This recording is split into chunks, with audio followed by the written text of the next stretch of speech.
and it's a little late, but I'm going to say it anyway. Happy New Year to everybody. We really hope that everybody got a well overdue bit of downtime with loved ones over Christmas and the start of the new year. But we're very much back in business now. And you know we are when normal hostilities have resumed and the statistics keep coming at us that we'd have to try and figure out, is this going up or going down or sideways? So we'll talk about some of those things today.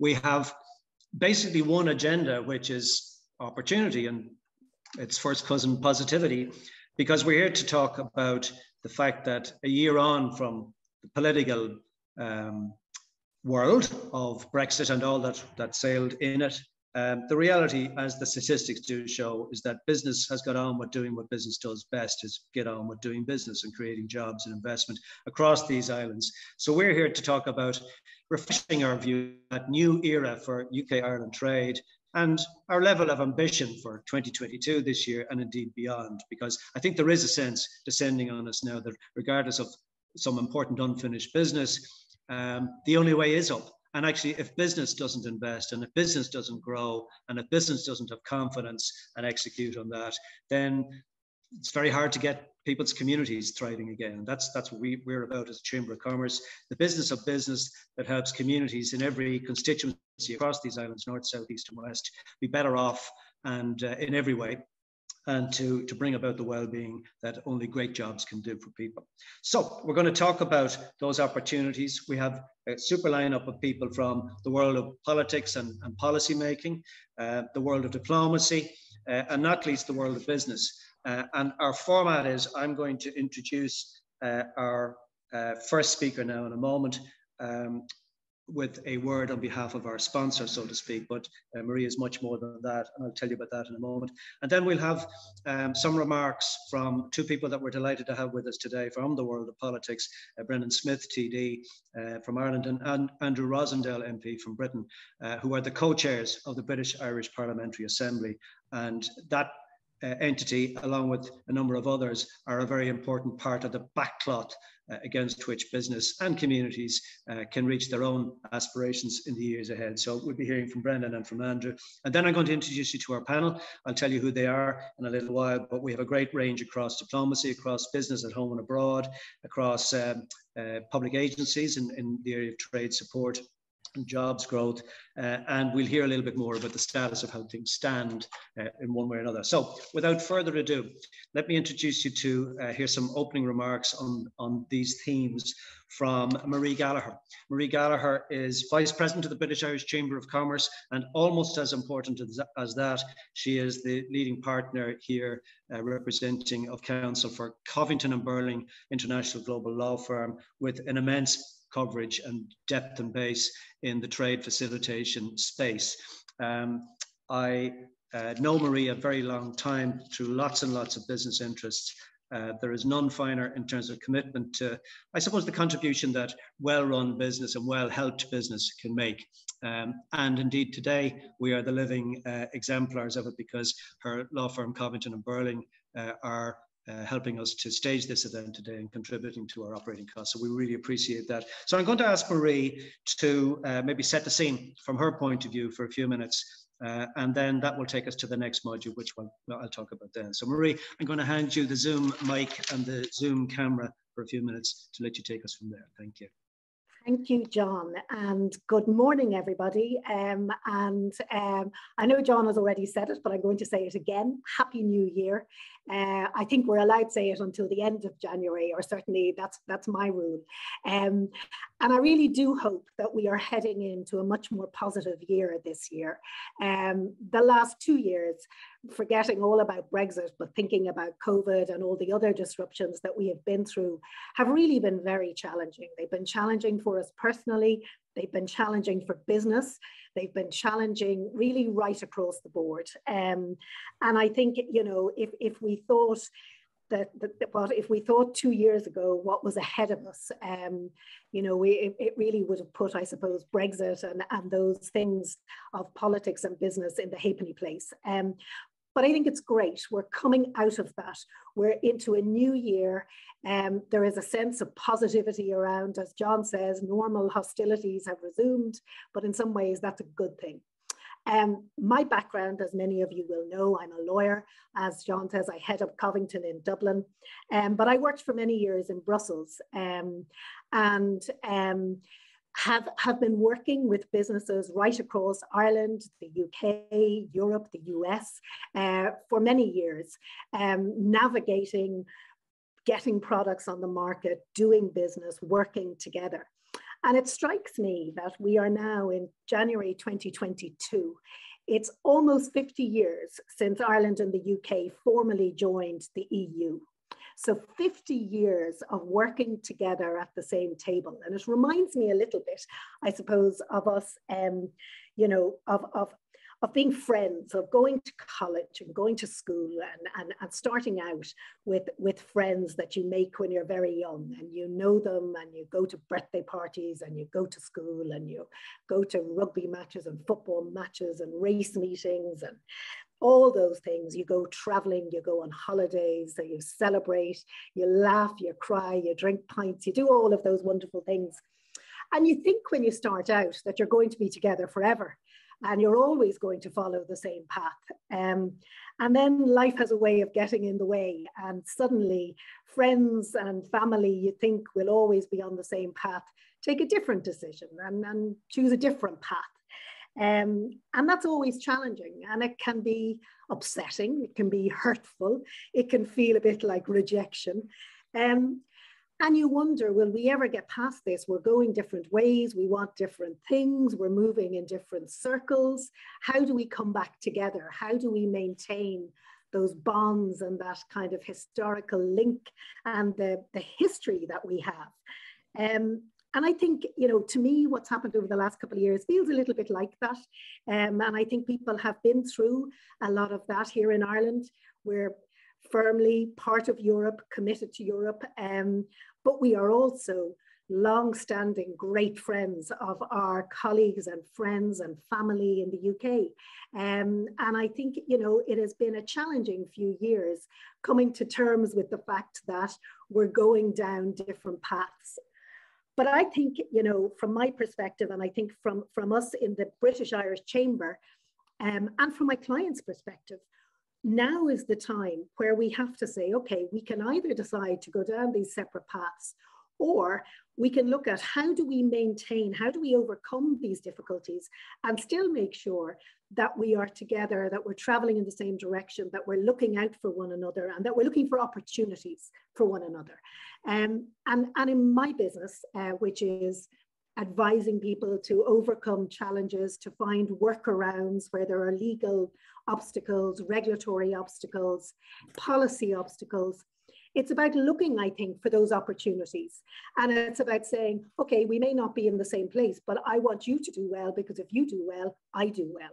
And I think that in terms of trade, in terms of business between these islands, is something that we at the Chamber are really, really working hard to make sure continues in a post-Brexit world, and to find those opportunities, to promote them, to help one another, to identify them, so that the trade that we have built up, the friendships, the connections, the cultural links that we've built up over the years continue, and that we can continue to celebrate together in places like Cheltenham and Leopardstown and Twickenham and the Aviva, and that we can continue to work together and do business together. You know, when you think about the volume of trade, 90 billion per annum between Ireland and the UK, that's a lot of trade. And, you know, business people have a way of finding and seeking out those opportunities. And I think what we need to do now, as business people, as business leaders, and as businesses working and operating in Ireland, in the UK, in Northern Ireland, we need to find those opportunities. We need to think about each other when we're looking at them. And we need to really, you know, work around the obstacles that are no doubt there. There are obstacles there. As I say, I'm a lawyer, I'm facing them every day, but there are ways around them. There are ways to overcome them. There are ways to navigate them. That's what we do in Covington. And that is what we are looking to do and to help with. So I'm really excited about the next hour or so. I think it's great to have so many brilliant panelists. And I think, you know, I hope that the theme will be, as the Chamber have have designed it one of opportunity, one of positivity. And we at Covington are really delighted to support that. Very quickly, because I don't want to, there's more important people than me to talk, but very quickly, we are a global law firm headquartered out of Washington. We're 100 years old. We have offices in London, Brussels, Frankfurt, and of course here in Dublin. We also have offices in Beijing and Johannesburg and all kinds of places around the world. The unique thing that Covington has is a combination of deep legal expertise, but also policy expertise. We have wonderful senior policy advisors like Lord Francis Maud in the UK, Cecilia Malmström, the former Trade Commissioner, has recently joined us on our policy side. Peter Ballas, former Director General of the European Commission for Trade. We have a wonderful lineup, not least my colleague who you'll be hearing from shortly, former British Ambassador to Morocco, Tom Riley, who heads up our UK policy unit. So we are here to help and help navigate those challenges. And I will stop now and say thank you to the Chamber and really looking forward to hearing from our panelists. Unmute. I hope I don't have to say that too much this year. Marie, thanks very much to you personally, to all the great work you do for the Chamber as Vice President at this time, and not least to you in your role as a great supporter through Covington and Burling. And Tom, we'll be looking forward to hearing from you shortly. So let's move on. I mentioned our two senior representatives from the world of politics and policy making in that regard across these islands. And I see Andrew has joined us. Andrew Rosendale, MP from the UK. Good morning, Andrew. Glad you managed to get in. And good morning. Appreciate the struggle with the technology. Thank you. We'll be talking with you in a moment or two. And our first speaker in this regard would be Brendan Smith. Brendan and Andrew are co-chairs of the British Irish Parliamentary Assembly, which is one of the very important infrastructural pieces of the if you like, the scaffolding that maintains or helps to support the great relationships between these two islands. I'm sure Brendan will speak to this, and Andrew possibly as well. It plays an important part in the conduct of the relationships, no matter what ebbs and flows, and of course they ebb and flow. But the BIPA is a much valued part of that architecture. Brendan Smith is TD for Cavan Monaghan. And alongside his role at the British Irish Parliamentary Assembly, he's chair of the Fianna Fáil Parliamentary Party. He was first elected to Dáil Éireann politics in 1992, and we know at first hand in the Chamber and in other interests his commitment to great public representation, fairness and honesty in dialogue across the board, and a great care for the important work that politics has responsibility for to deliver well-being in communities the length and breadth of this country, and through his work with the BIPA across these two islands. Brendan, thanks very much for joining us this morning, and we've teed things up so that yourself and then Andrew might speak for 5 or 6 minutes, 6 or 7 minutes each, just to set the scene on these broad themes at this particular time. Thanks very much. Thank you very much, John, and thank you very much for the very warm welcome. And I thank the organisers for the kind invitation to join with you this morning. And I'm delighted that my good friend Andrew, co-chair, is also available to speak. At the outset, I would like to join with Andrew in noting that today is International Holocaust Memorial Day, a time when we reflect not only on the horrors of the last century, but also remind ourselves of the cruelty and mercilessness of which we are capable when we forget our humanity and follow a leadership that speaks to the evil and prejudice within us. We're also approaching on the 30th of this month, the 50th anniversary of the awful events of Bloody Sunday, which resulted in the deaths of 14 innocent people. And again, we remember the families of those victims, and indeed the families of all victims of violence during that Troubles era on our islands.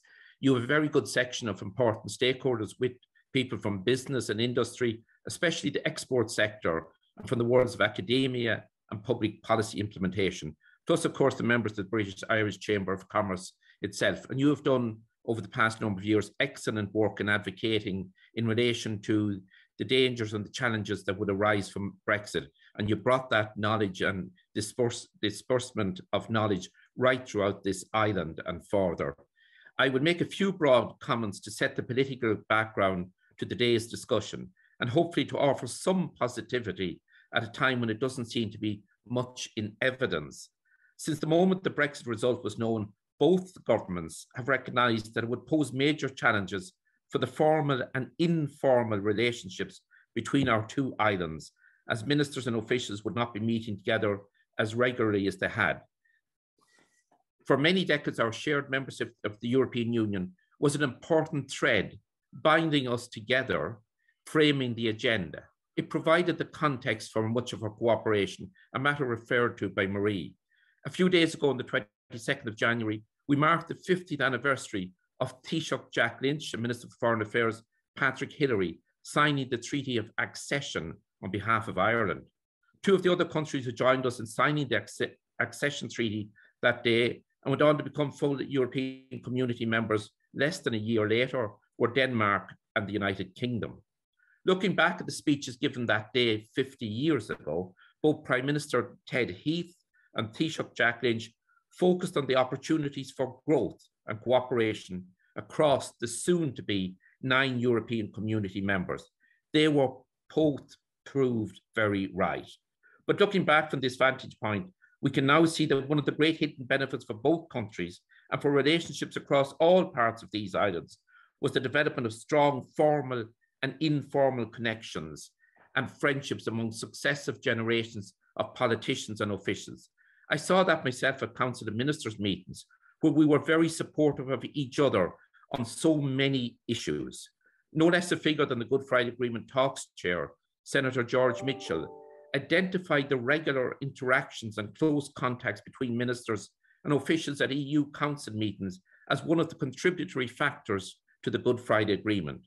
These contacts fostered a warming up of relations between Dublin and London, and more recently between the two sovereign governments and the devolved administrations in Edinburgh, Cardiff and Belfast. The relationships haven't always been perfect. The progress hasn't been without its difficulties or its stops and starts, but the relationship has always been moving forward with trust steadily building. We must continue that momentum. So it is vital that both governments not only commit to renewing those connections, they must also be ambitious and work continuously to deliver on that. There are many other deep threads which bind us together: a shared history and heritage, rich cultural and family ties, our deeply interconnected economies, and joint stewardship of the Good Friday Agreement. I joined the British Irish Parliamentary Assembly as a very young parliamentarian in the early 1990s. That was at a time when political relationships between London and Dublin were very, very difficult. I saw and witnessed at first hand how much progress we made in that regard. At that time, as a newly elected member of Dáil Éireann in the early 90s, it was a privilege to share a platform, to share an assembly with some of the great titans of political life of that era, the late John Hume and Seamus Malone, also Peter Brooke, who served as Secretary of State, and Paul Murphy, just to name a few of the greats of the political systems of both Britain and Ireland that have contributed to the work of our Assembly. As we step through to a new chapter in relationship with our nearest neighbour, we do so as a committed and engaged member of the European Union, and as a country and government committed to a strong and multifaceted British-Irish relationship. It is in all our interests to see a close and stable EU-UK relationship into the future, built on shared values and strong historical and economic ties. Our commitment to our place at the heart of Europe is unwavering. We regret that the UK is no longer there with us, but our job now is to enhance and strengthen our bilateral relationship.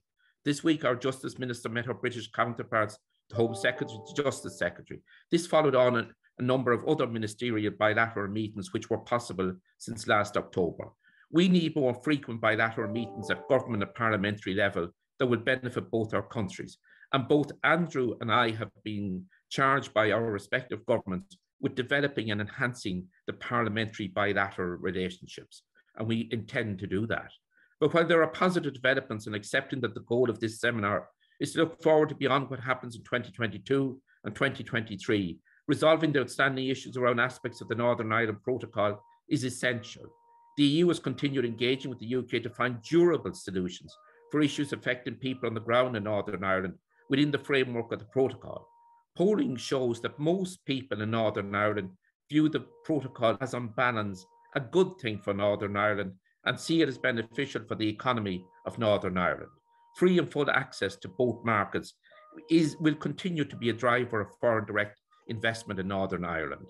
And I welcome the fact that recently the British Foreign Secretary and the Commission Vice President referred to a cordial, constructive atmosphere and a commitment to advancing the talks. That's what we want to see happening. I have to say, yesterday as a Border TD, I was disappointed with Mr. Johnston's remarks at leaders' questions or at Prime Minister's questions. And this is not a time for inflamed rhetoric. So we sincerely hope that the cordial atmosphere, the constructive talks between the EU Vice President and Foreign Secretary Liz Truss will come to a satisfactory conclusion. None of us can underestimate the difficulty and complexity of the task facing both negotiators. It certainly does appear that that atmosphere and tone has improved considerably. That is positive. The talks, we must remember also that the talks between the Vice President and the Foreign Secretary will be conducted during the run-up to a Northern Ireland Assembly election, which is just 100 days away. And we all know that regardless of what political jurisdiction we're in, the electoral cycle never helps to get issues resolved. Unfortunately, at times, people will say things that cannot be unsaid and they will not contribute to resolving issues. An already tough task has become even more complex with the protocol set to become an issue in that election, just as that election will be a factor surrounding the protocol negotiations. So it's quite urgent that we would see a satisfactory conclusion to the talks between the EU and Britain. It'd be most desirable if that can be done well in advance of the election getting into full swing. We know that there is a willingness and openness on the EU side to accommodate business and trading concerns and find practical and workable solutions. So therefore, it is vital that we start preparing and planning for the future now. Whatever the outcome of the protocol talks over the coming months, the business of business will remain business, as John quite rightly said in his introductory remarks. Customer and consumer demand across both islands will drive the trade in goods and services.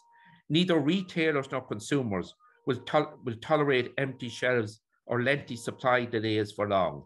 As our economy recovers post-COVID and the levels of business and economic activity return to pre-COVID levels, the pressure on newer members on both sides of the Irish Sea to meet those demands will also increase. This is good news for business, but it means that we in the political arena must ensure that you have a fair and non-burdensome environment in which to do what you do best, meeting consumer demand and driving job creation. And just in conclusion, Chair, could I just say a few points that Marie referred to the fact 90 billion trade between Ireland and Britain in 2020, phenomenal trade. We know of the vibrancy in the services trade, the very strong Irish-British commercial partnership. It remains particularly vibrant. The impact of Brexit and COVID-19 on imports and exports to Britain continues to be closely monitored by our government agencies. Imports from Great Britain have declined, but exports to Great Britain have performed relatively well to date. The further introduction of checks and controls for trade to Great Britain planned for 2022 will pose challenges for our exporters. Of course, the UK remains a market of key strategic importance.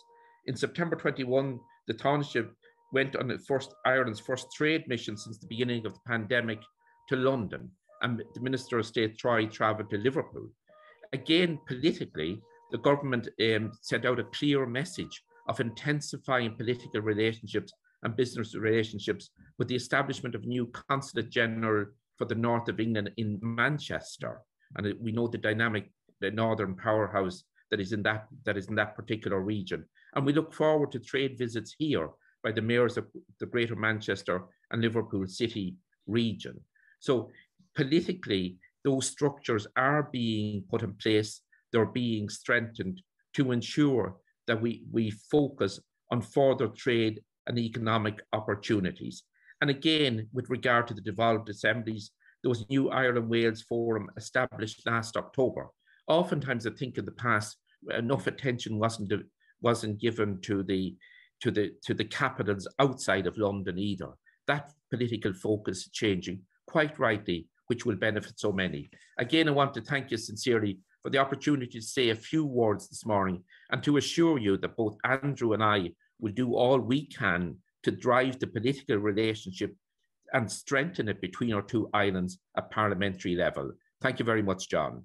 Gurmahagat, Brendan, and thanks very much. And you're right, of course, to start by calling out those very important anniversaries. There are so many anniversaries of so many momentous and indeed tragic events in our calendars in this phase, and we can only hope that in remembering them that our future anniversaries will be of a more positive nature, while the work of our great public representatives, yourself and Andrew not least, and great business people and the combine of those forces, of those enablers, powering up great communities, as I said, across the two islands. So thank you again, Brendan. And I really appreciate you staying during the division bell. I hope the vote that you missed out on there doesn't lead to a diminution in our well-being in any form.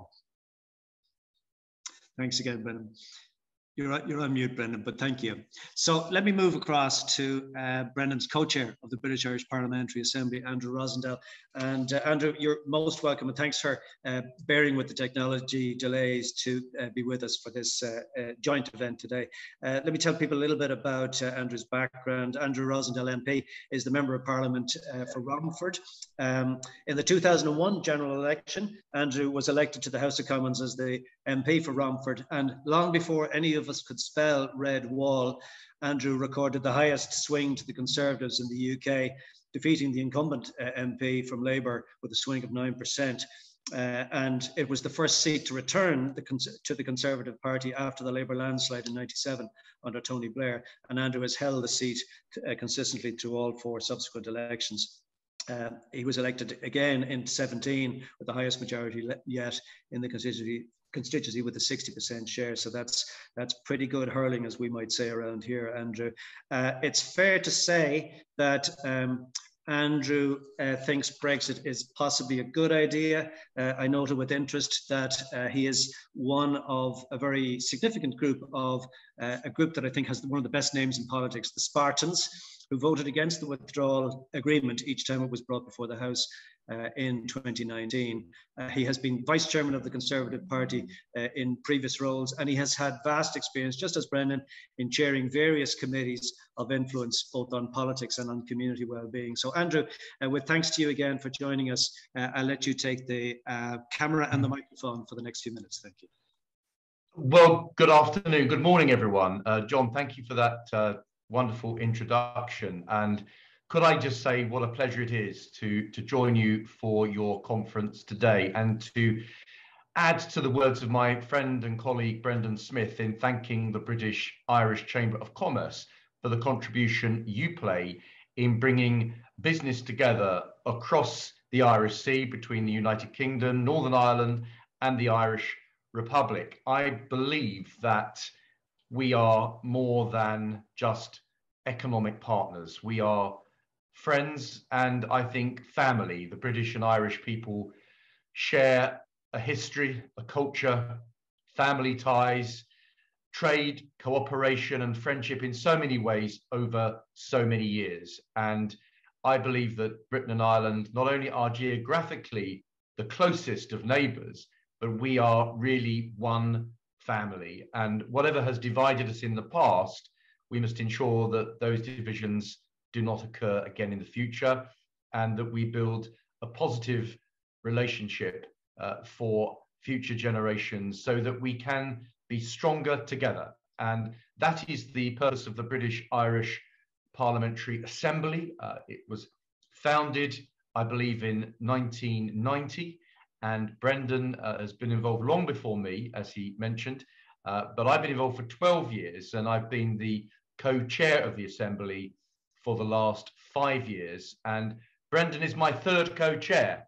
The previous two co-chairs were actually Sinn Féin TDs, and I always thought myself when I joined BIPA that I would struggle really with getting along with people that had views diametrically opposed to my own. But it is amazing, and I know Brendan will bear me out on this, how British Irish Parliamentary Assembly brings people together, promotes understanding and a tolerance of views, even though we have very different opinions on so many issues, it brings us together and we find ways of understanding each other. That in itself is the basis of solving issues and cooperating better in the long term. So the British Irish Parliamentary Assembly is, as you said, John, a very important part of the infrastructure that brings the two nations together, this on a parliamentary level. And one thing that hasn't been mentioned is that the British Irish Parliamentary Assembly isn't simply London and Dublin, together with Edinburgh, Cardiff and Belfast. Also remember the different islands that are self-governing around the UK, the Jersey, Guernsey, the Isle of Man. We call them crown dependencies. They are part of it too. So it really is truly a collection of people from the whole of the islands working together, cooperating, promoting understanding and building a relationship which will see us into the coming years in a more positive way than we have perhaps seen in years gone by. There are differences. Brendan and I, we are at one on so many things, but there are going to be things where we're going to disagree on. But the important thing is that we now have genuine dialogue. There is, I don't think, any hostility anymore. It is really about talking and working together, ironing out differences and looking to see how politically we can create the kind of environment where business and civil society can flourish. And that is what we try to do. And I think we're doing really well at it, despite all the incredible challenges we are facing.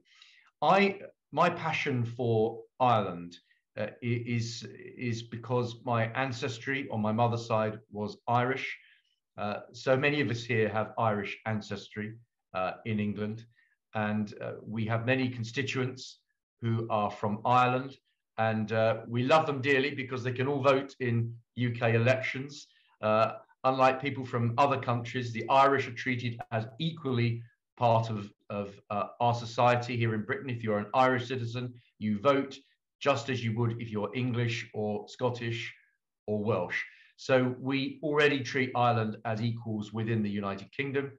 And I know from my Irish constituents that there is very little that really divides us now. And we really do want to get on and build a really close friendship between the two nations. Now, I know that Brexit is controversial. I'm not going to give a speech justifying Brexit because I guess I'll be booed today by attempting to do that. But the reality is Brexit has happened. It isn't going to be reversed, however much some people would have liked that to be. So we must now put all of our energies into building a long-term bilateral relationship. And my prediction is this, John.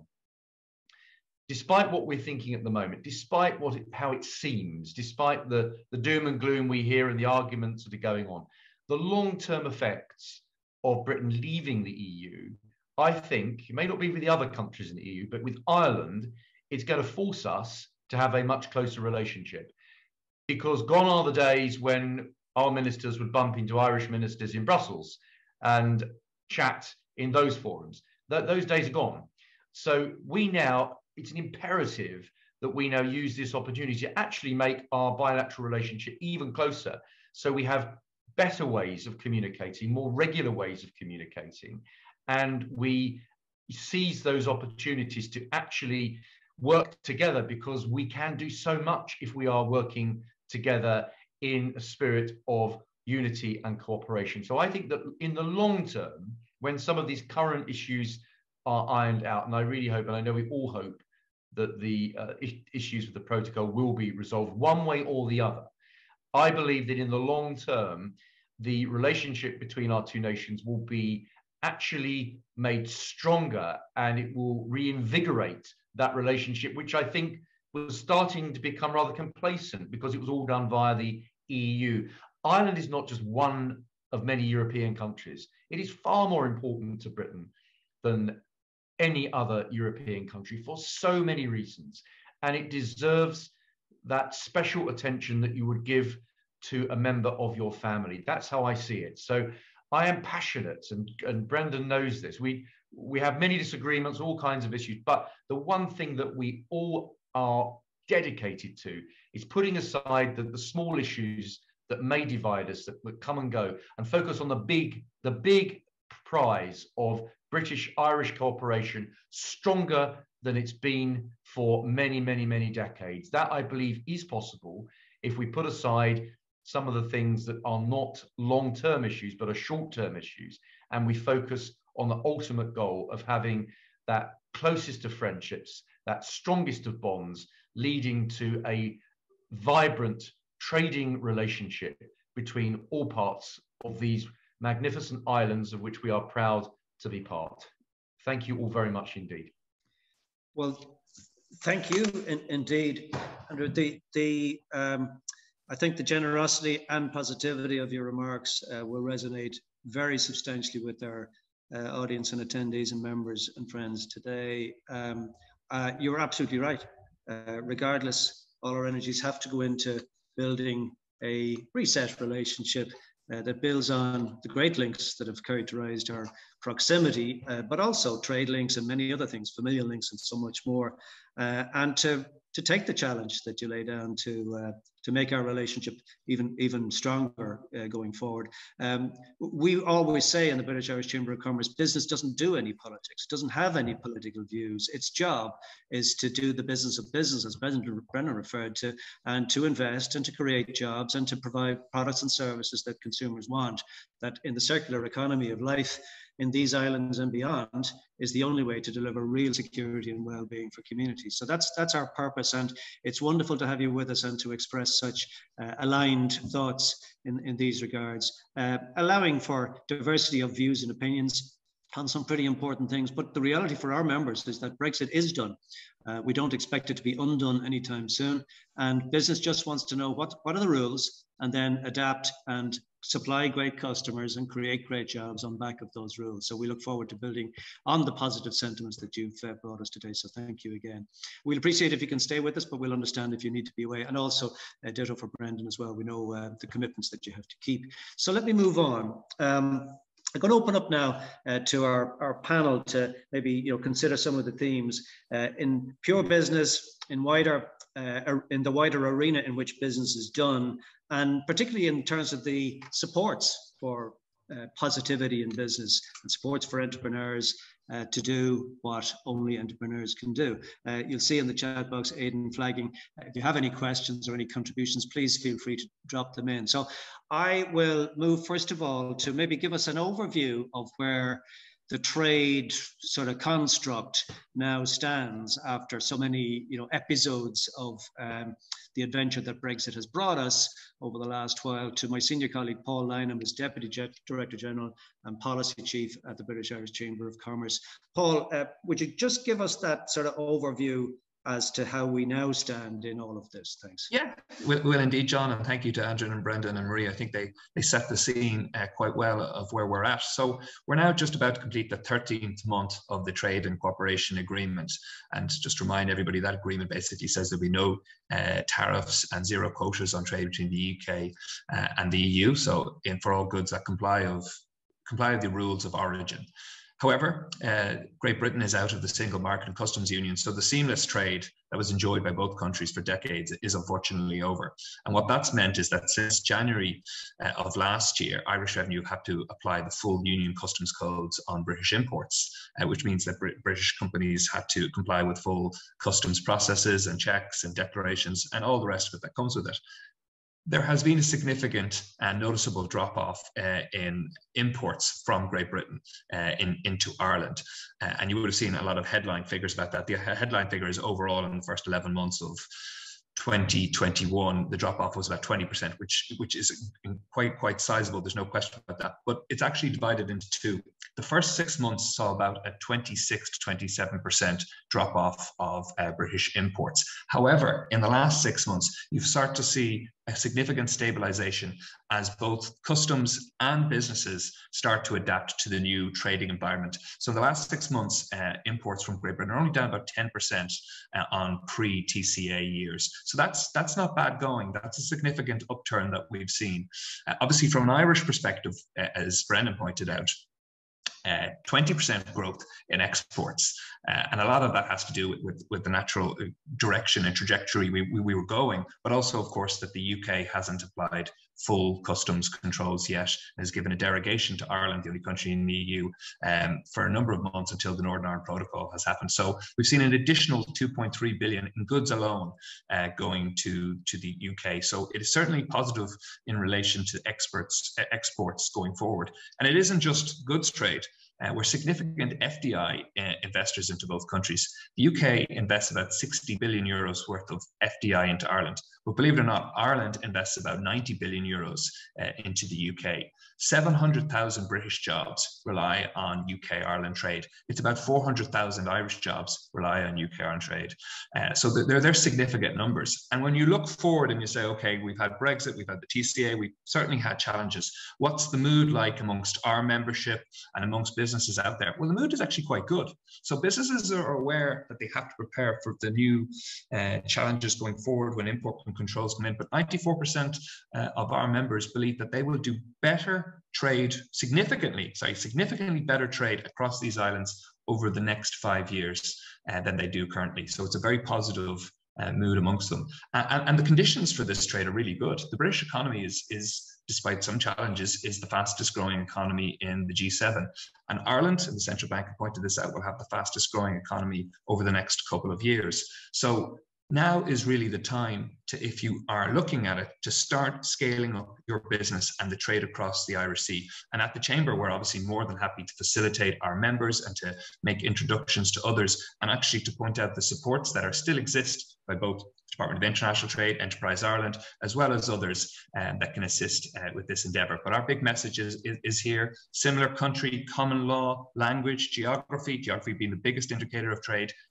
Now, with the upswing of both economies in a post-pandemic environment, as people get used to the checks and the customs processes as a result of Brexit, then now is the time to trade. One last final point, John, that I'll make, and it's on the point that Andrew made, that we'll have to work more closely together. We absolutely agree with that. And we've made two proposals to both the UK and Irish governments, and I hope that Andrew and his colleagues might pass this back as well as Brendan. And that is, one is, we think we need to have a full strategic and economic review of the UK-Ireland relationship. We haven't had one of them since 2010, and we need to have one now in a post-Brexit environment as our economies adapt. Second thing is, we believe that a shared islands fund, similar to the All-Ireland Fund that was established, should be put in place that will incentivise collaboration across numerous economic sectors: energy, higher education, research, agriculture, sectors that are set for growth between both countries. So they're the two, I suppose, requests that I'll make to the public representatives who are on the call. So I hope that sets the scene okay, John. Thanks very much, Paul. It certainly does. And yeah, so the stats are beginning to stabilize, as we can see, and we're beginning to understand that we probably didn't quite know the full extent of the land bridge trade, which is very important through FAIR in both directions for both British and Irish businesses and traders. But as that has found its literal workaround, we can see the underlying depth that still pertains to British-Irish trade. And I want to open that up a little bit with our next contributor. Catherine Page is Deputy British Ambassador and Councillor at the British Embassy in Dublin. Good morning, Catherine. Great to have you with us again. And thanks to you and the Ambassador and all your team for the work that you guys do. As Paul touched on, yeah, so like one of the things that has emerged in the stats thus far is that possibly reflecting a slightly different pace of implementation of some of the rigors of Brexit changes and controls, that there have been some challenges, initially at least, for British exporters to Ireland over the last 12 months. You're well placed to see, I suppose, the businesses that are updating their view on Ireland, their sort of updated sense of it as a valued trading partner or a less valued trading partner. That would be legitimate too. And our concern obviously is for the two-way trade. So just to take that lens, first of all, what sort of sense have you got of how the exporters are finding the Ireland market now? Well, thank you, John. And can I just say thanks to you at the Chamber, to Marie at Covington, and to Brendan and Andrew for their opening addresses, which were really useful. And I think it's a really timely conversation and really good to be focused on opportunities at this time of year. So you're right, of course, there are changes that British businesses exporting to Ireland are having to get used to, but that's happening. We see businesses adapting, and we see many, many instances of British businesses doing well here. And it continues to be, as Paul's just pointed out from the statistics, a hugely important market in both directions, both in a trade and investment point of view. So, you know, what's behind when British businesses do well in Ireland? I mean, there are obvious advantages, particularly for first-time exporters, from the proximity, from the similarities between our economies and our markets, which can feel very familiar. But of course, they're not identical. And what we see is that for businesses to be successful, they really need to pay attention to the local consumer and business preferences in Ireland. They need to understand the importance of building personal contacts and connections with potential partners and suppliers. And that's something we in the Embassy can help with. So we can provide advice on market opportunities and market entry. We can make connections into the supply chains and networks. Our international trade team has a really good understanding of the sectors in Ireland, and they have good relationships with the likes of Enterprise Ireland, IDA, and some of the professional services bodies that we can also make links with and refer to. So I think really, from what we see, Irish customers are looking for quality and they're looking for innovation. British businesses are really well placed to supply that. It's a great market, it's a really valuable market, and we expect there to be lots of continued opportunities for British businesses and lots of success into the future. And like we see this in working with yourselves and UK Department of Trade and Industry, if you like, the synergies that are pretty damn obvious. And I suspect that after people kind of take stock of Brexit and the reality of uploading new procedures, et cetera, which can hopefully all be automated in due course, that they're once again reflecting on the fact that the easiest partnerships to develop are simply across the water. The fish don't know where the border is, and the wind and the climate and the electrons don't know where the border is. And we're definitely seeing a resumption of those positive investment discussions, marrying up Irish supply side partners with British investors in things like offshore wind and the environment space and the infrastructure space and the levelling up space and all of these great things. So the opportunities are there. I think it's probably timely this year that we represent those, the nature and the detail of some of those case studies to people. And we'll be talking with Stephen in a moment, who's an exemplar, to say the least, in that space. But look, we'll come back to you as we open that out a little bit more. And thanks for that scene set as regards the state of play just right now. So I am going to turn to our next contributor, Stephen Malone. Welcome back, Stephen. It's great to have you always with us.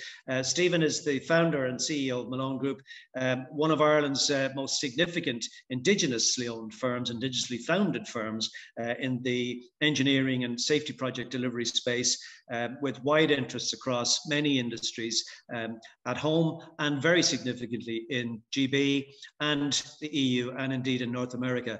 And if ever there was, I suppose, a case study of the endeavour that characterises what trade has to get on with doing and the achievements it can deliver, both as a business in itself, but also for its communities around itself and its stakeholders across many other industries. Stephen and Malone Group are exactly that. So Stephen, could I start with yourself by maybe just opening out, tell us a little bit more about Malone Group and colour in that journey that you've been taking over the last number of years, and in particular thinking about what brought you into the Britain market and what that gave you in terms of further opportunity as well.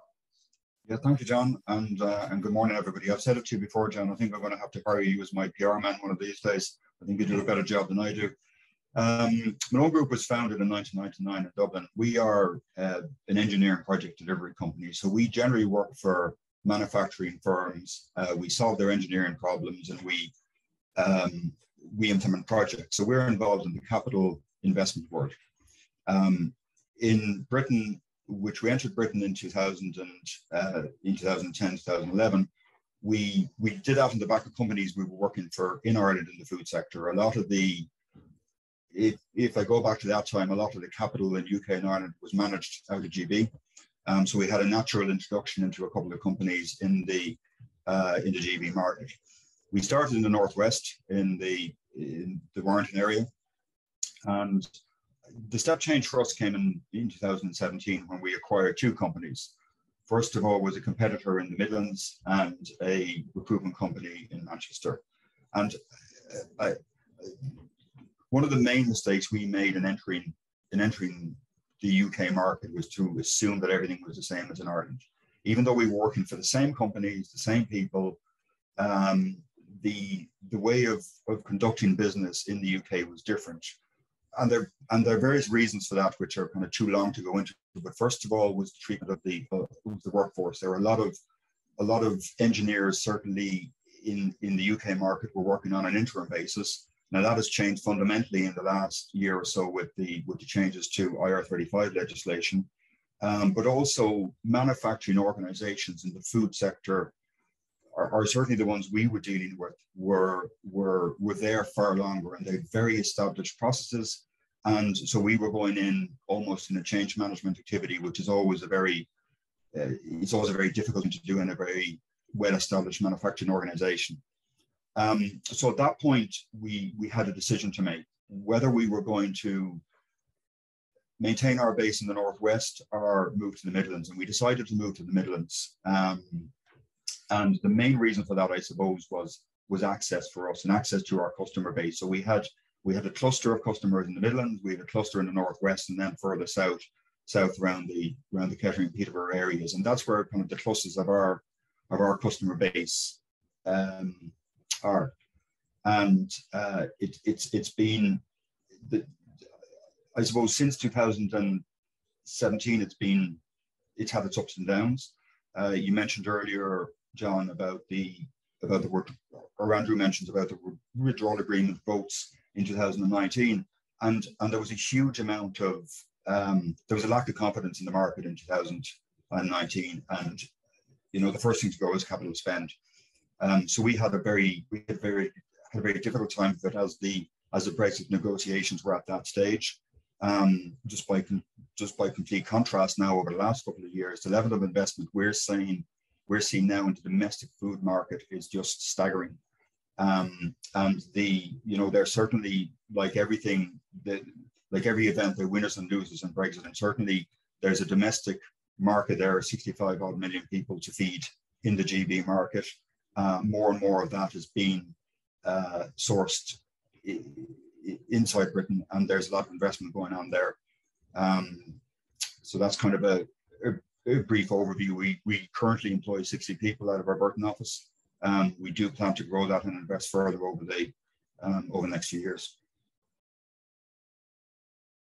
Sorry, I'm on mute. That's a great opener, Stephen, and it's really interesting what you're saying about how the natural response has included the fact that 65 million people still got to eat, as we've always said, and they still got to take journeys and get their holidays and clothe themselves. So it is a massive nearby market, and that it's developing its own response by internal investment, in which great firms like yourself can participate. So how have you found the supports and the infrastructure for getting things done in Britain, from the learnings that characterize the business there? I think that the level of involvement from the UK government side of it has increased as we have increased our presence. Certainly when we moved office in 2017, we got support from our local MP. We had an opening there that was very beneficial to us in terms of our own PR in the local market as we were introduced to the Midlands. Also, since COVID and since Brexit have co-aligned, there's been a lot more engagement by the UK government. I was recently invited to a discussion with Greg Clark, MP, and I shared some of my thoughts around how the UK government could help SMEs to grow. There's currently, as I understand it, there's no organisation within the UK government structure that is focused on SMEs. I know there are a lot of there's a lot of incentives out there for SMEs. It's hard to get information on that, and that's one of the recommendations I made. The other recommendation I made, which is kind of off topic, but I think considering we've got government representatives from the Irish and the UK government on the call, in terms of attracting school leavers into the engineering community, we have to look seriously at protecting the word. There's those on Brexit and the UK trade. How are you doing? Go ahead, Stephen. It is hugely misused at the moment, and it's becoming more and more difficult to get school leavers interested in engineering. So I would say that for the I repeat that at every possible opportunity. But if I look towards North America, the word engineer is protected. In Europe, it's only protected in some countries, and it is a limitation to growth. Is that on both islands, Stephen? On both islands?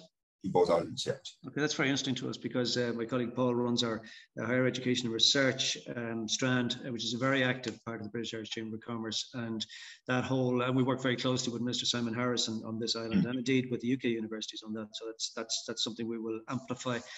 Look, we'll come back on that, but I mean the subtext is it's a vast market. There is great interest in the opportunities that British companies can have with Irish partners, and 65 million people got to eat. So there are plenty of Irish suppliers can feed into that, and we'll come back to that point. Let me jump back out, and we'll come back to the trade support sides in our next speaker in a few minutes. But first of all, let me come back. Marie kindly introduced us to her senior colleague, Tom Riley. Tom has been indeed in many diplomatic ambassadorial roles in his long and illustrious career, and at this point is applying, I suppose, those great skills of diplomacy and representation and connection to the work that Covington and Burling do as an international advisory firm. Tom, when you look at what's going on in the wider world of trade and trade development, despite the political events that come along, I mean, it's becoming fairly obvious that with Brexit pretty well done, one of the next milestones will be the degree to which the UK and or the EU creates an event that effectively diverges what have been very joined at the hip regulatory structures. Would you colour that in a little bit for us in terms of your sense of where we might begin to see that, if we do, and the wider context of what entrepreneurs and businesses should be thinking about in terms of managing that pretty systemic risk if that was to come about? Sure, I prepared a whole speech, but previous speakers have nicked it all from me, so I shall just dive straight into the answer. Look, I think Europe became the place where British and Irish governments really learned how to work together, but also where companies learned how to trade together between the two islands, but also into Europe. And of course, Brexit doesn't need to mean an end to that trading cooperation. In fact, it should mean an enhancement of that trading cooperation. And indeed, as we look at the Northern Ireland Protocol, it offers an opportunity for companies to work closely across that border, and for Northern Ireland companies in particular, to have a foot in both camps. But part of the point of Brexit is to enable the UK to diverge in areas where I believe it already has, or it believes it will have in the future, a competitive advantage. And those areas include financial services. You're seeing it in the life sciences, in the pharma sector, in data, in artificial intelligence, but also I think as we move into renewable energy, and the energy transition, we will see an increasing divergence in the way that energy is managed. And it's notable here that the TCA has sunset clauses in only 2 of its chapters. One is fishing and the other is energy. So I think we should look at those areas really carefully. Now, Ireland and the UK have particular advantages in access to the North Sea and in access to offshore wind. And so I think the energy chapter of the TCA will be a particularly interesting area to be looking at. Of course, the UK up until now has been quite reliant on North Sea energy, which has come from hydrocarbons. And as the fields in the North Sea are decommissioned, the remnants of those fields, and I remember this from my time working in, I think I can name it, working in Shell, the decommissioning of oil rigs in the North Sea actually created new opportunities, both in the decommissioning sector, but also in using what remained of the rigs for renewables. So I would say that companies in the UK and Ireland really need to be aware of those divergences. And companies are flexible, they're dynamic. That's what trade does. It finds a way because demand requires that it do. But you can't ignore the politics. We've spoken about the intersection of 3 anniversaries, Bloody Sunday in 1972. I don't think we've mentioned the retaliation that came a week later with the burning of the British Embassy in Dublin, and indeed the week before that, the signing by both countries of their membership of the European Economic Community. And that says to me that actually the politics are really important. And it's not possible, and I would say even probably advisable, to ignore them. And ensuring that trade and commerce can continue across the border as unimpeded as possible, and indeed, as other speakers have mentioned, can offer economic and employment opportunities to young people in both countries. It really requires companies to learn how to navigate the inevitably choppy waters of what I would call this early Brexit phase. And there's a premium on understanding the thinking of governments on both sides of the Irish Sea, and indeed in having a conduit to share the difficulties and raise questions directly with senior officials and with ministers, which is vital for companies operating in both jurisdictions. And if I may just plug Covington for a second, because I know Marie's already done this, but she'll get cross with me if I don't do it as well.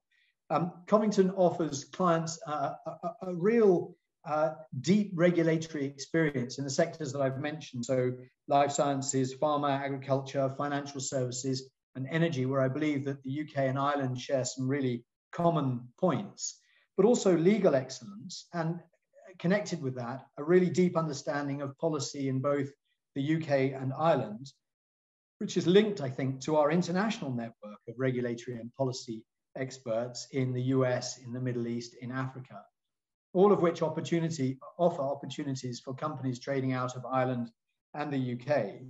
And we can assist companies in understanding and managing the inevitable uncertainty of these early days of the separation.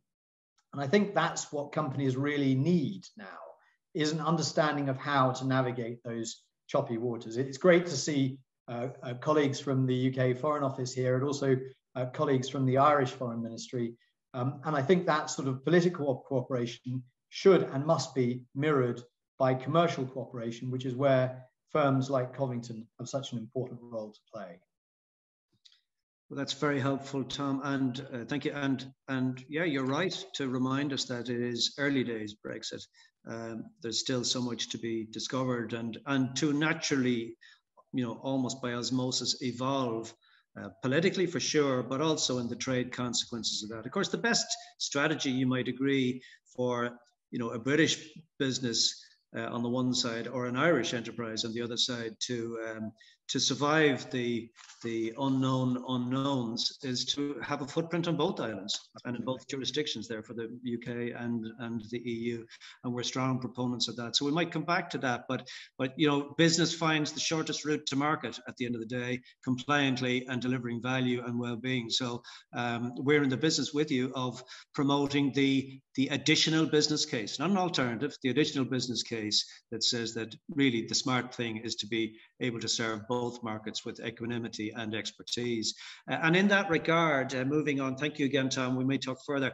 Can I introduce our final panelist, and then we'll open it out to questions and other things. And do please feel free to use the chat box to tell us what's on your mind.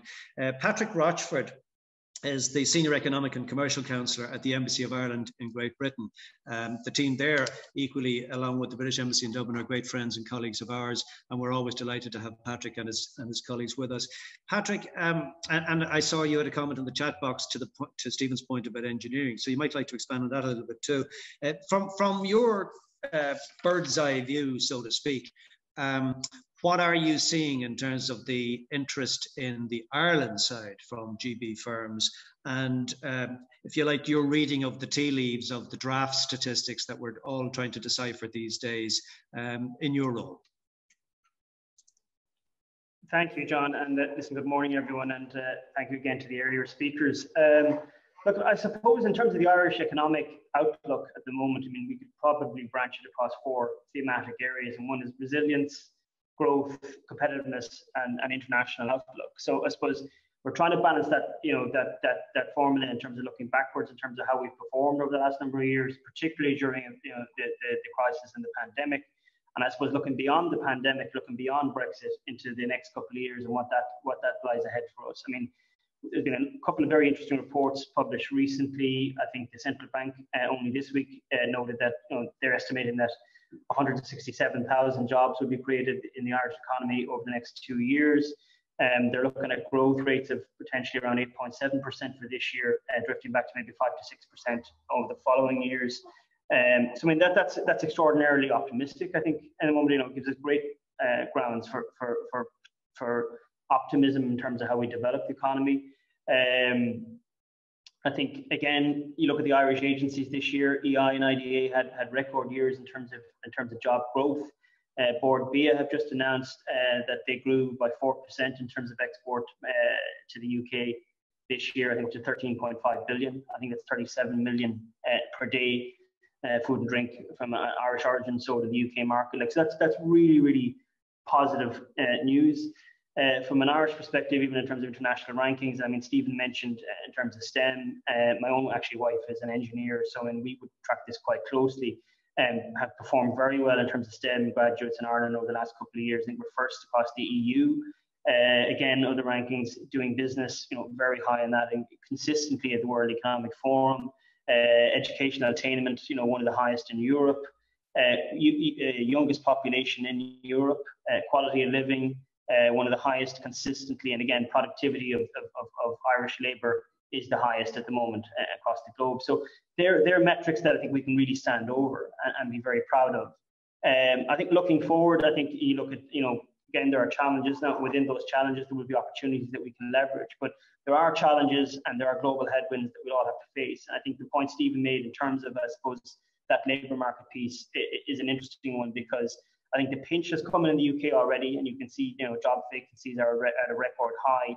I think, again, our agencies will tell us that that's a key marker for us in terms of a policy area that we need to address. I mean, I think the real Irish added value in terms of inward investment certainly is talent. And we'll be looking at key sectors there and making sure that we have the right people with the right qualifications and the right experience to ensure that the companies coming to Ireland have the requisite workforce that they'll need. So that's certainly something we look to. But overall, I think if you look back over the past decade, the Irish economy grew by 36% between 2012 and 2020. They added 587,000 jobs to the labour market. So I think we're satisfied that we're moving in the right direction. Under difficult circumstances, we've performed really well. And notwithstanding there being challenges ahead, I think we're in a pretty good place, John, overall. Well, that's a very positive readout. And I think, with considerable substance, just as has been called out in all of our dialogues so far. I see you had said in the chat box, Ireland has the highest number of STEM graduates in the EU at the moment. And not to ambush him, but Kieran Hogarty from NUI Galway, effectively University College Galway. Kieran is on the line today. Would you mind, Kieran, if I asked you just to give a sense of the point triggered by Stephen's remarks, and it's generic and it's universal, is how we're gearing ourselves, and it's the same matter in GB, obviously, to produce the talent that entrepreneurs can then convert into well-being for the economy and communities. I think there are two aspects to it, and thank you for the seminar so far. It's been very interesting and informative. I think two aspects. One is the extent of internationalization of the student talent pool, if you like. So I think all the universities in Ireland have been very successful at bringing in international students, particularly at the graduate level, and particularly in STEM areas like analytics, for example. Very, very popular among students and obviously in the employment market. And then secondly, significant investment, particularly more recently, around targeted initiatives. So the Human Capital Initiative, for example, targeted by government, has brought significant funding to us, where we're now developing a program called Designing Futures, which is working with industry in the region in order to both have opportunities for students, but also developing the curriculum and research. So I think those are two critical aspects. And the third I'd add to that is the research dimension. And I think that's something that this particular group can add to. We've had a call around North-South cooperation in research. I think East-West has always been very good because of personal connections and history, if you like. But I think the more we can have institutional links East-West across the Irish Sea, I think the more that also adds to both the opportunities for universities, but even more importantly, our impact on society and the economy at large. And I think, again, maybe it's for another day, but those opportunities, I think the British Irish Chamber has been very good at developing, and we thank you for that. Well, thank you, Kieran. And look, it's always a work in progress, an ongoing mission. Our talent is at the root of our success on both islands and beyond. And you're right to call out the research piece, of course, and not least the joint fabric of research, which has served so well and delivered such excellent outcomes, actually, east-west, and we definitely need to protect that with new innovative ways of partnering those brain cells, if you like. I have the honour of sitting on Minister Simon Harris's research idea of the future project, which is to, if you like, open out the democratization of citizen view research, and also it helps people to think about career opportunities on back of that. Yeah, as you've said. And SFI have been focusing or encouraging joint appointments as well, and I think that's something we've always thought was a great idea. And some of that has happened, but there could be more joint appointments across institutions in Britain and Ireland. So I think that would be a great. You yourselves notably have many faculties of excellence, not least in the marine side and the marine sciences side and research there, sharing with partners across the UK and Scotland and beyond. So we have to take care of that, not to diminish Stephen's point in the least, but to amplify it and say we have to keep thinking about what talent is needed and that we have a match up on that. So thank you for that, Kieran. Alrighty, can I just check in with my colleague Aidan? We're at about coming up to 20 past, so we'll give ourselves 10 minutes just to see what's coming in and to see what else we can usefully propose. Aidan, there you are in the middle of my screen. Are you seeing some questions that our panel might contribute on? Yes, we've had a good number of questions come in. I'll try and marry a few of them together. I hope you understand if we don't get around to your question, we're a bit tight on time. But if I could start off by posing the same question to Catherine and Patrick, what supports or resources is your government offering regarding expansion for first-time exporters, specifically SMEs, that you wish businesses were more aware of and availed of? So if I could start with Patrick and then go on to Catherine with that one. Thanks, Aidan. So Patrick, we'll bring you back in on that theme. Yeah, well, look, we have a range of support across the specific agencies. So we've Enterprise Ireland in terms of the Indigenous agencies coming across here. I mean, Enterprise Ireland have a fairly significant team based here in the UK, and also we have people up in Manchester now as well. Again, Board B in terms of the sectoral piece on food, and then we have IDA Ireland working here in terms of tracking investment the other way. I think a challenge for us actually over the next couple and over the coming months. I mean, there's a suite of supports always available to Irish companies in terms of promoting exports. A challenge for Ireland, and I presume, and Catherine will comment on this from the UK as well, is the next one is, I suppose, tapering back and turning, or maybe slightly turning off that tap in terms of supports that were in place during the pandemic. And that's not an easy thing to do, and we'll have to transition very slowly. But that, in some aspects is actually the bigger challenge for us at the moment. I think there is always sufficient support for Irish companies, but the wage support scheme cost 10 billion during the pandemic.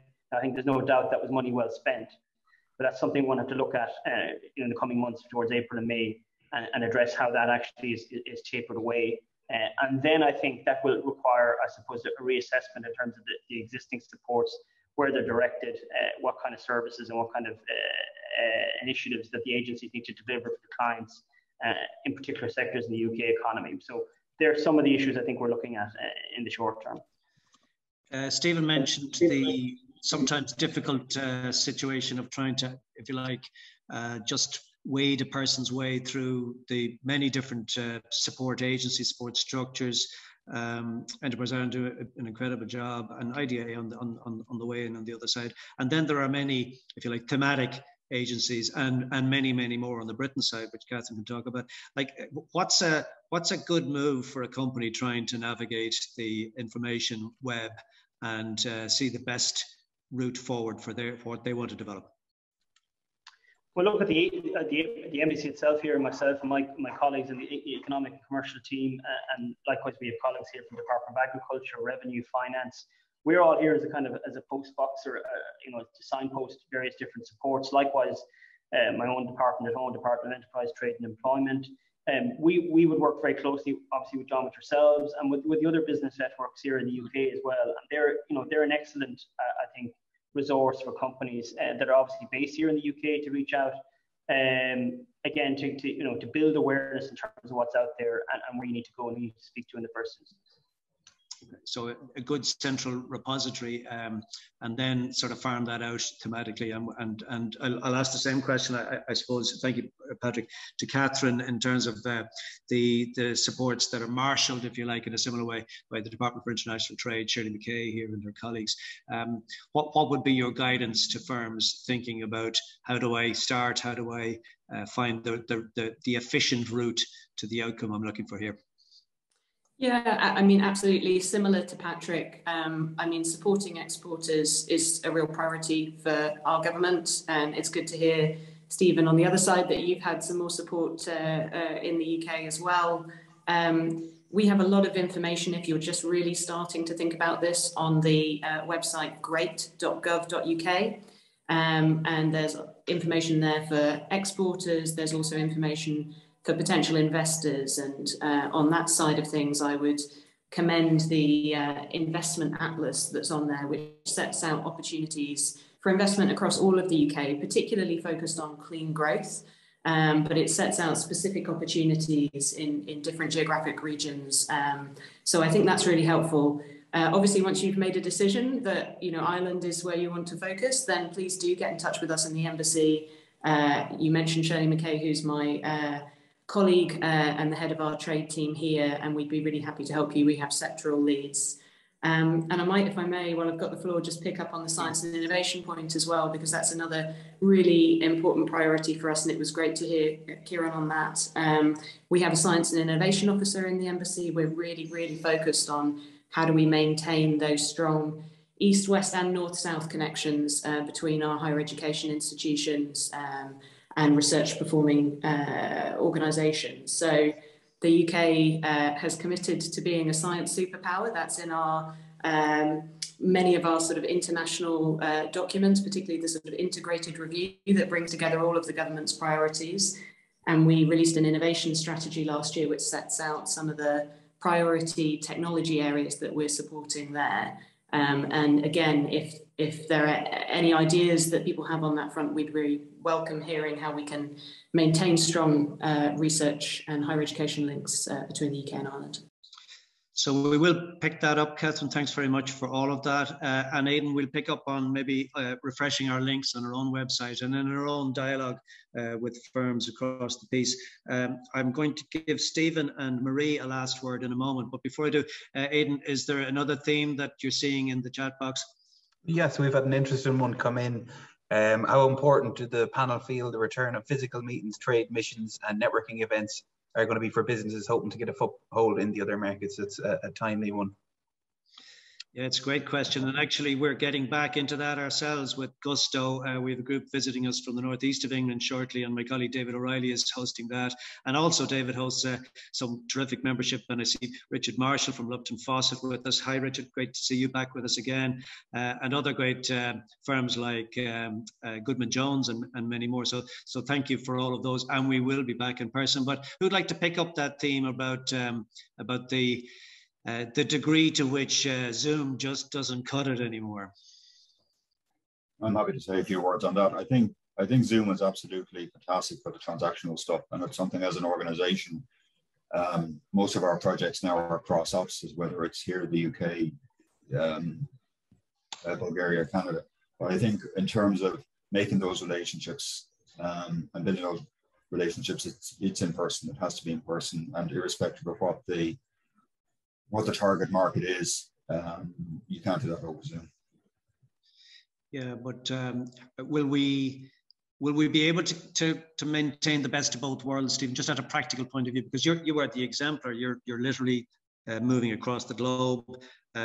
You need face-to-face, and you need an efficient model as well. So it's always going to be face-to-face for relationship building. Yeah. But I think in our world, in terms of project execution, you know, because our teams are in different countries on the same projects, it is going to be via this medium. And that's very effective. That's good to know. Yeah, of course, as we always say, business people love to visit their customer's factory so they can see who else they're buying from. So it's a defensive move, if nothing else. Tom, you see it in the chat box, folks. Tom Riley has written a blog on where there may be divergence in the UK and the EU, and he's posted the link there. So thanks very much, Tom. We'll certainly have a look at that. And we, Paul and Aidan, we might pick that up in our own website coverage and more. And we might tweet that actually, because it is a theme. Tom, I think you're right to sort of put us on notice to a degree. There is a strand of public dialogue that says, well, nothing much is going to change, but a new constitutional relationship. But you would probably tell me that that's whistling past a potential graveyard in some form or other, or the opportunity to get ahead of it through great people like yourselves. In which regard, I'll hand back to Marie to maybe just give us a closing view, basically, on what you're hearing across this landscape. In a positive 2022, the future is upwards. As we say, it's filled with potential. It can only go up compared to where we've been. What do you think? Yeah, John, you know, I absolutely agree. And I think I think today, just listening to people, you know, like Stephen, who's on the ground and who has, you know, on the ground experience, and as you know, a lot of our other members who report back to us, I think things are, you know, there is no doubt there are challenges, and there's no point in pretending otherwise. But you know, leaving the politics to the politicians, I think at the end of the day, business will find a way around. One of the things, maybe just to flag, and I know you mentioned it to Tom earlier, and it is this idea of Irish companies, and British companies having a foot in either market. One thing that I would flag is recent legislation in the UK around foreign investment and national security. And that is legislation that has just come in the course of this month. We have colleagues in London who are all over this, but it does create some potential challenges that were not there previously. And it is something that perhaps Irish companies looking to buy assets or to invest or buy companies in the UK might need to consider. But look, I think, you know, it is a new year. Hopefully we're moving past COVID, and hopefully we will get back to in-person meetings, to the trade missions. All of that networking is hugely important, and I very much look forward to that. And Covington look forward to working with you guys in the chamber and with our members to try and make sure that we make a success of the future, and try and minimize the challenges that are there and turn them into opportunities. So thank you for the opportunity of working with you today, and thanks to Paul and Catherine and Aidan and all the team for putting together a great panel. So over to you, John. Margaret, Marie, thanks very much. And yeah, we'll close on that positive note. And indeed, I think we'll pick up that strand that Marie and Tom referred to and maybe look quite specifically at some of the technicalities, because knowledge is success in these regards.